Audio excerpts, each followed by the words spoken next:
నమస్తే అండి. ఇప్పుడు నేను ఒక కథ చదువుతున్నానండి. విని ఆనందించండి, ఆలోచించండి. కథ పేరు సాయం. వ్రాసిన వారు సింగరాజు రమాదేవి గారండి. కథలోకి ప్రవేశిస్తున్నాను. ఆ మాట విన్నప్పటి నుండి మానసకు మనసంతా చేదుగా అయిపోయింది. ఇండియా నుండి ప్రసాద్ బాబాయ్ ఫోన్ చేసి చెప్పిన విషయాలే బుర్ర నిండా తిరుగుతున్నాయి. అసలు అదంతా నిజమేనా? ఎందుకు ఇలా చేసింది అమ్మ? అసలు అంత అవసరం ఏమొచ్చింది? ఎన్నాళ్ళ నుంచి చేస్తుంది? డబ్బు ఇబ్బందా? నాన్నగారు పోయినా ఫ్యామిలీ పెన్షన్ వస్తూనే ఉందే, సరిపోవట్లేదా ఏమో? తమ మధ్య డబ్బు ప్రస్తావన ఎప్పుడూ రాలేదు. తనకి తమ్ముడికి నాన్నగారు ఉద్యోగం చేస్తుండగానే పెళ్ళిళ్ళు అయినాయి. వాడు సింగపూర్లో సెటిల్ అయ్యాడు, తను అమెరికాలో. 2 ఏళ్ళకు ఒకసారి సెలవుల్లో అమ్మ దగ్గరికి వెళ్ళి వస్తూనే ఉంటారు. ఎప్పుడు అమ్మ వాళ్ళు ఇబ్బందులో ఉన్నట్టు అనిపించలేదు.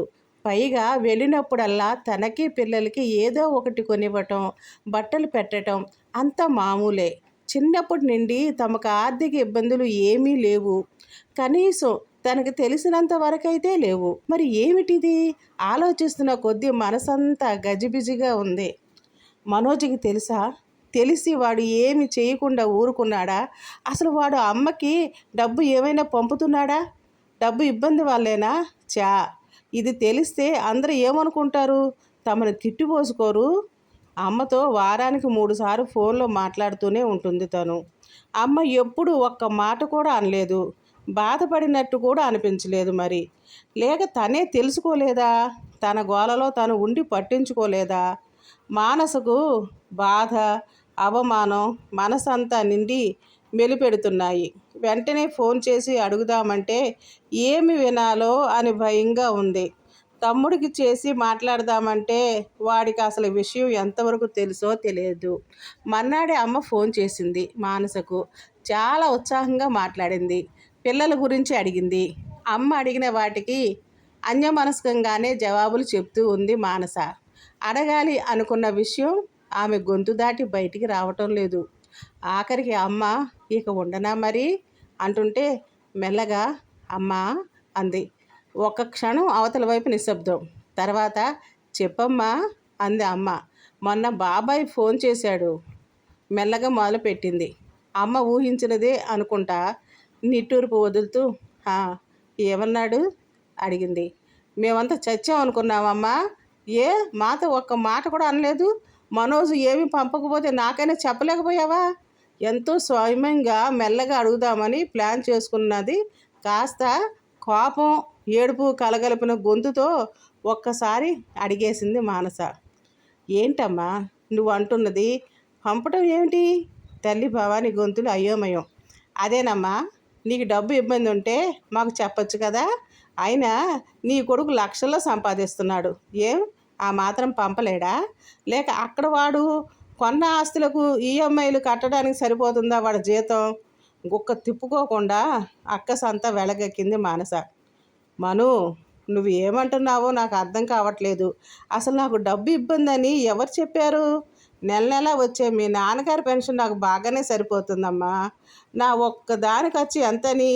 నాకు నువ్వు పంపక్కర్లేదు, నీ తమ్ముడు అంతకన్నా పంపక్కర్లేదు. భవానీ స్వరం కాస్త తీవ్రంగానే వినపడింది.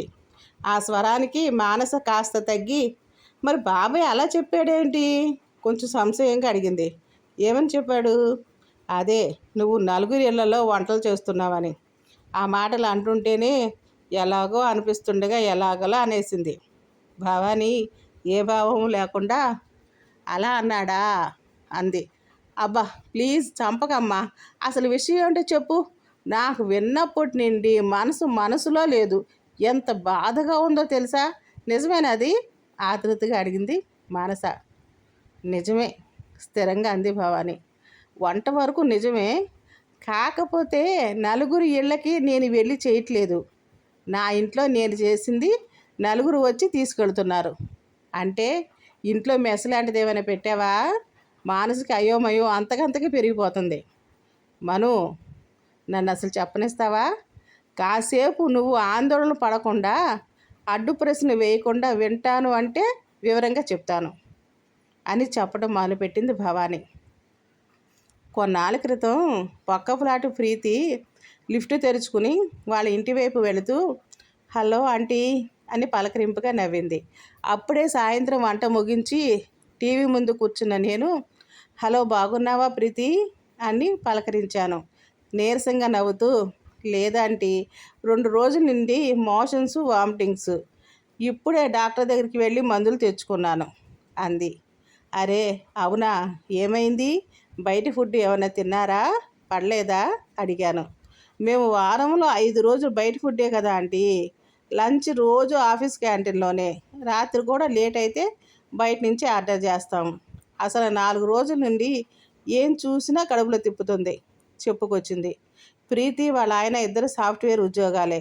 రోజుకు కనీసం 14 గంటల పని, హడావిడి జీవితాలు. అయ్యో, నేను ఇందాకే కాస్త కరివేపాకు కారపొడి చేశాను, నోటికి రుచిగా ఉంటుంది, కాస్త ఇవ్వనా అన్నాను. ఇవ్వండి ఆంటీ ఆశగా అంటూ నాతో పాటే లోపలికి వచ్చింది ప్రీతి. ఒక చిన్న స్టీల్ బాక్సులో వేసి ఇచ్చాను.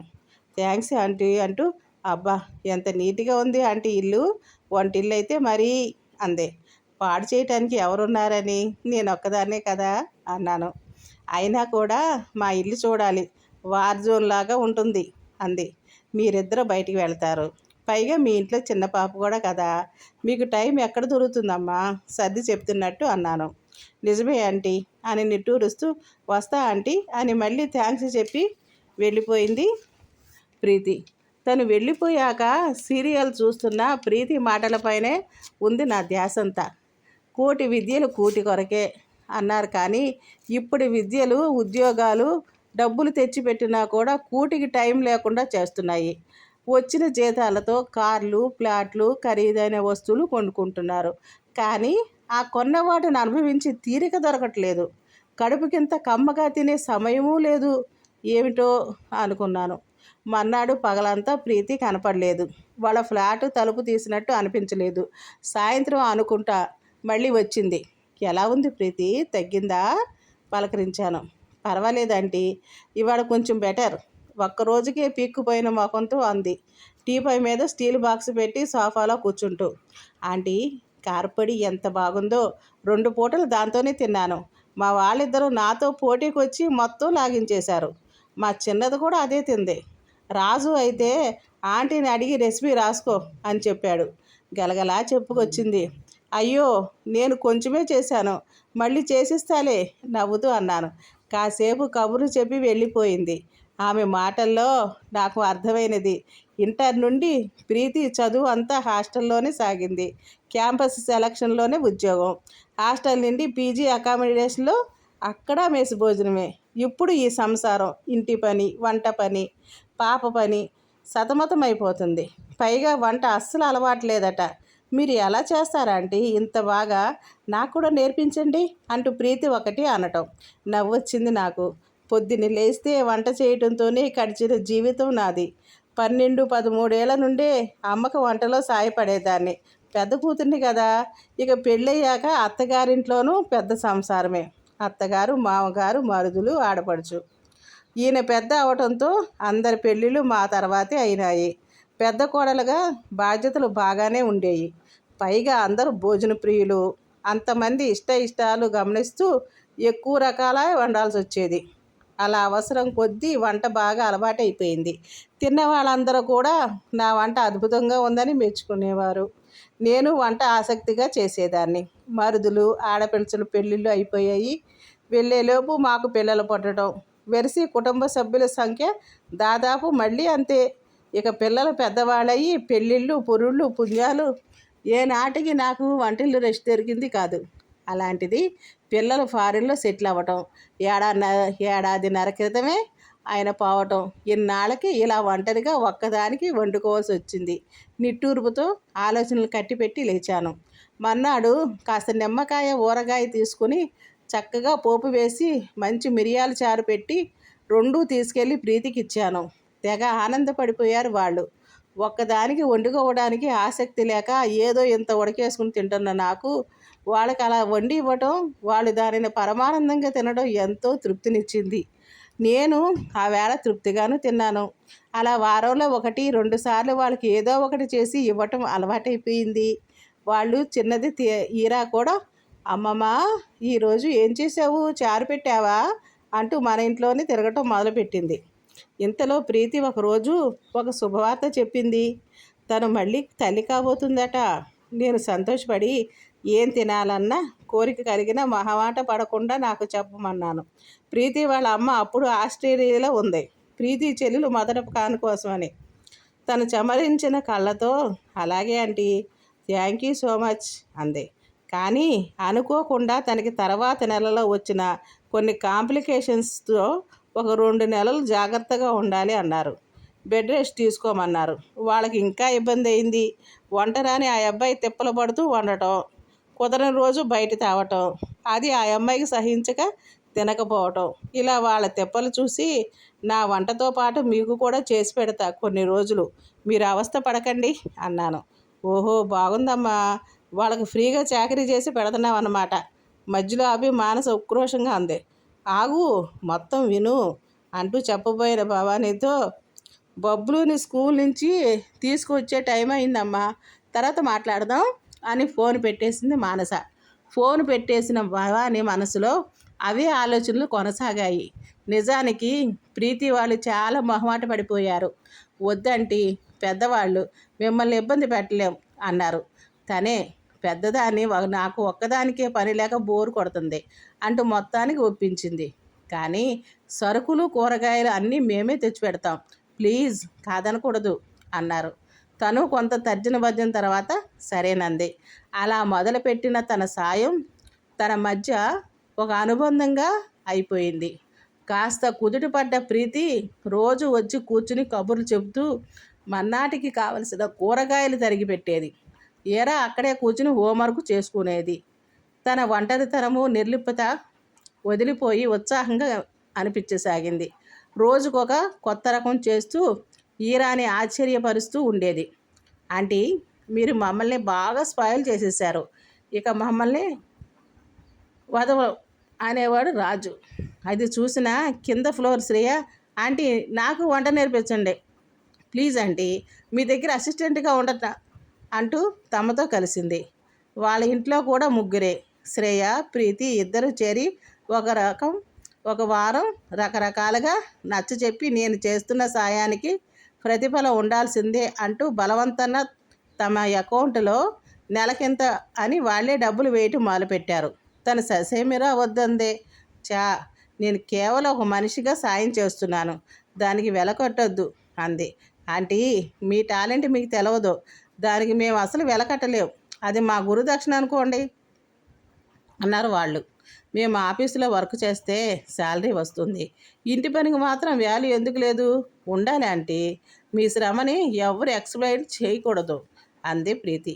నాకు వాళ్ళ మాటలు కొత్తగా అనిపించిన ఆలోచనలో పడేశాయి. రోజు సాయంత్రం ఇద్దరు వచ్చి పాపం కబుర్లు చెప్తూ మన్నాడు వంటకు నాకు కావలసిన కూరలు తరిగి, టిఫిన్కి పిండి ఏదైనా రుబ్బాల్సి ఉంటే రుబ్బి అన్నీ రెడీగా పెట్టి వెళ్ళేవాళ్ళు. ప్రీతిని వద్దని శ్రేయాని ఎక్కువగా చేసేది. శ్రేయ కూతురు పింకీ వాళ్ళ ఇంట్లో ఉన్న బ్లాక్ బోర్డు ఒకటి తెచ్చి గోడకు తగిలించింది. ఈరా తను కలిసి దాని మీద 2 days మెనూ అని రాసి దాని కింద ఈరోజు వంటకాలు అని రాసి పెట్టేవాళ్ళు. పక్కనే కాయగూర బొమ్మలు గీసేవాళ్ళు. ఇద్దరు చిన్నవాళ్ళే. ఒక్కొక్కరికి వంటకి వాళ్ళకి చక్కగా బొమ్మలు గీసేవాళ్ళు. ఇంగ్లీష్లో స్పెల్లింగ్స్ చూసి మేము తెగ నవ్వుకుంటే ఉండేవాళ్ళం. వాళ్ళు 4 నెలలుగా డబ్బులు అకౌంట్లో వేస్తున్నా ఎందుకో తీయబుద్ధి కాలేదు. అకౌంట్లో బ్యాలెన్స్ చూసుకుంటే ఎంత చిత్రంగా ఉద్వేగంగా అనిపించిందో. నా జీవితంలో మొట్టమొదటి సంపాదన 60 ఏళ్ల వయసులో అచ్చంగా నాదే అన్న డబ్బు ఎందుకో తెలవదో కొంత గిల్టీగా కూడా అనిపించింది. పిల్లలకి ఇప్పటి వరకు ఏం చెప్పలేదు, కానీ ఇవాళ మనుతో ఇవన్నీ పంచుకున్నాక మనసు తేలికగా ఉంది. ఆలోచన నుంచి తేరుకున్న భవానీ ఫోన్లో చెప్పలేకపోయిన ఈ విషయాలన్నీ వివరంగా రాసి మెయిల్ పెట్టింది మానసకి. మెయిల్ చదివిన మానస మర్నాడు తల్లికి ఫోన్ చేసింది. ఇదంతా మాతో ఒక్క మాట కూడా ఎందుకు అనలేదమ్మా నువ్వు? మానస మెల్లగా అడిగింది. భవానీ దీర్ఘంగా నిట్టూర్చింది. మీరు దీనికి ఎలా స్పందిస్తారో అర్థం కాలేదు. మాటల్లో చెప్తే మీ బాబాయ్ అన్నట్టు చేసేది వంట పనే. అయితే అసలు ఆ పనికైనా ఎందుకు అవమానపడాలి? సరైన రీతిలో అర్థం చేసుకుంటే అది ఒక ఉద్యోగమే. ఎక్కడో దూరాన ఉన్న మీకు ఈ నేపథ్యం అంతా చెప్తే తప్ప అర్థం కాదు. అప్పుడు కూడా నచ్చకపోవచ్చు. మీ నాన్న ఉన్నప్పుడు కూడా నేను ఏది చెప్పాలన్నా 100 సార్లు రిహార్సల్స్ వేసుకుని చెప్పేదాన్ని. దేనికి కోపం వస్తుందో తెలిసేది కాదు. ఈ విషయం కూడా అందుకే మీకు చెప్పాలని ఎన్నోసార్లు నోటి వరకు వచ్చినా చెప్పలేదు, భవానీ మెల్లగా చెప్పింది. వింటున్న మానసకు కొత్త ఆలోచనలు ఎన్నో ఒకేసారి ఉక్కిరిబిక్కిరి చేశాయి. అసలు అమ్మ వైపు నుండి ఎప్పుడైనా ఆలోచించామా?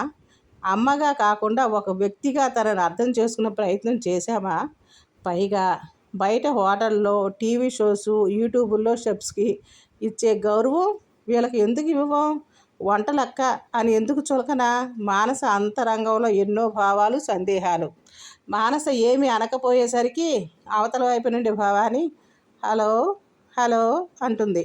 తేరుకున్న మానస తడబడుతున్న గొంతుతో సారీ అమ్మా, నేను కూడా నిన్ను సరిగ్గా అర్థం చేసుకోలేదు అని మళ్ళీ.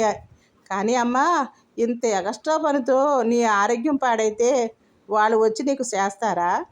అప్పుడు ఎంత కష్టం? మానస ఇంకా సమాధాన పడలేకపోతుంది.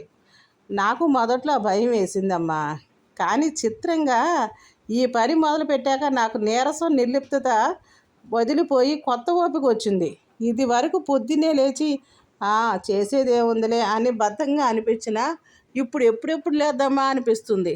పైగా ఆ మధ్య 1-2 రోజులు నాకు కాస్త నలతగా ఉన్నప్పుడు శ్రేయ, ప్రీతి నా గురించి శ్రద్ధతో నాకు ఆ భయం కూడా పోయింది.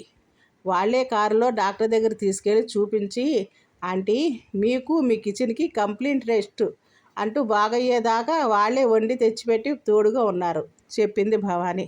అవునా, నువ్వు మా దగ్గర చాలానే దాచావమ్మా నిష్ఠూరగా అంది మానస. భవాని వెంటనే అయ్యో మను, మీ నుంచి దాచాలని కాదు తల్లి, అంత దూరంలో ఉన్న మిమ్మల్ని ఇబ్బంది కానీ కంగారు కానీ పెట్టకూడదని మాత్రమే నొచ్చుకుంటూ అంది. కానీ ఒకందుకు సంతోషంగా ఉందమ్మా. నేను తమ్ముడు ఇద్దరం దగ్గరలో లేము. డాడీ పోయాక నువ్వు ఒంటరిగా ఎలా ఉంటున్నావో అన్న దిగులు ఉండేది. ఇప్పుడు నువ్వు ఇవన్నీ చెప్తుంటే హ్యాపీగా ఉందమ్మా. అసలు ఆ ప్రీతి, శ్రేయ ఎవరో నేను కూడా చూడాలి, మాట్లాడాలి. అమ్మా, చెప్పాలంటే మా ప్లేస్ వాళ్ళు లాగేసుకున్నారు కదా ఒకంత అసూయిగా అంది మానస. భవానీ నవ్వి అదేమీ లేదు, మీ స్థానం మీదే మనో, నువ్వు మనోజు నా ప్రాణం అంటూ నాకు కూడా ఇవాళ ఒక పెద్ద భారం దిగిపోయింది. ఇన్నాళ్ళు దాచుకున్నది నీకు చెప్పేశాను, ప్రాణం తెరిపి పడినట్టుగా ఉంది అంది. మానసకు తల్లిని కొత్తగా చూస్తున్నట్టు అనిపించింది. ఇద్దరి మధ్య కొత్త అవగాహనతో దగ్గరతనం పెరిగినట్టుగా అనిపించింది. ఇప్పుడు మానసకి ప్రీతి, శ్రేయ ఇద్దరు ఫేస్బుక్ ఫ్రెండ్సు. వాట్సాప్లో, ఫేస్బుక్లో వాళ్ళతో మాట్లాడుతూనే ఉంటుంది. ఒక 15 రోజుల తర్వాత అమ్మతో కాన్ఫరెన్స్ కాల్కి మాట్లాడుతుంది. మానస తమ్ముడు, మరదలు కూడా ఉన్నారు కాల్లో. ఇటు అమ్మ పక్కన శ్రేయ, ప్రీతి. అందరి ముఖాల్లో ఒక సంతృప్తి, ఉత్సాహం. శ్రేయ, ప్రీతి ఇద్దరు పోటీపడి చెప్తున్నారు మానసకి, మనోజ్కి ముందు రోజు ఆదివారం వాళ్ళు చేసిన కార్యక్రమం గురించి. ఆంటీ నిజంగా అన్నపూర్ణ, మా అందరికీ నిజంగా ఇన్స్పిరేషన్. అంకుల్ బర్త్ యానివర్సరీ సందర్భంగా మా ఇళ్ళ దగ్గర బస్తీ వాళ్ళు మొత్తం 60 మందికి వండి పెట్టారు తెలుసా? ప్రీతి ఉత్సాహంగా చెబుతుంది. అది కూడా మొత్తం తన సొంత శాలరీ డబ్బుతో. శ్రేయ పక్క నుండి అందిస్తుంది. అమ్మ చిరునవ్వుతో వాళ్ళ మాటలు వింటూ, పాపం కిందటి ఏడాది ఈ లాక్డౌన్ వల్ల వాళ్ళకి చేతిలో పని లేదు, పైసలు లేవు, తినటానికి తిండి లేదు. అందుకే నాన్న పేరు చెప్పి వాళ్ళకి ఒక పూటైనా తిండి పెడదామని అనిపించింది చెబుతున్న అమ్మ ముఖంలో బోలేనంత సంతృప్తి. గ్రేట్ అమ్మా, రియల్లీ గ్రేట్ ఉద్వేగంగా అంటున్నాడు మనోజు. మేము ఇలా మొదలుపెట్టేసరికి అపార్ట్మెంట్లో చాలామంది మేము కూడా హెల్ప్ చేస్తాము అన్నారు. సో ఈ కార్యక్రమం ఎవ్రీ మంత్ చేద్దాం అనుకుంటున్నాం ప్రీతి చెప్పింది. ఆంటీకి ఇక్కడ ఫ్యాన్సీ హెల్పర్సు చాలామంది తయారయ్యారు. ఆంటీ సూపర్వైజ్ చేస్తే చాలు, మేము వండేస్తాం అంటున్నారు శ్రేయ నవ్వుతూ చెప్తుంది. అత్తయ్య, మీరు ఒక ఫేస్బుక్ పేజీ స్టార్ట్ చేయాలి, కోడలు కావ్య అంటుంది. నాకెందుకు కావ్య అవన్నీ చిన్నగా నవ్వుతూ అని. అది కాదు కానీ పిల్లలు ఒక మంచి పని మొదలు పెడితే అందరూ ఎలా కలిసి వస్తారో అర్థమైంది. వాళ్ళ ఆకలి తీర్చడానికి చేతనైంది చేద్దాం అనిపిస్తుంది చెమర్చిన కళ్ళతో అంది భవాని. వింటున్న మానస తల్లినే అబ్బురంగా చూస్తుంది. తమ కుటుంబానికే పరిమితం చేసిన అమ్మ ప్రతిభ, నైపుణ్యం ఈరోజు 10 మందికి ఉపయోగపడుతున్నాయి. తనకంటూ సంపాదన మొదలైంది. అమ్మ సొంతానికి ఖర్చు పెట్టుకుందాం అనుకోలేదు. ఏ బంగారం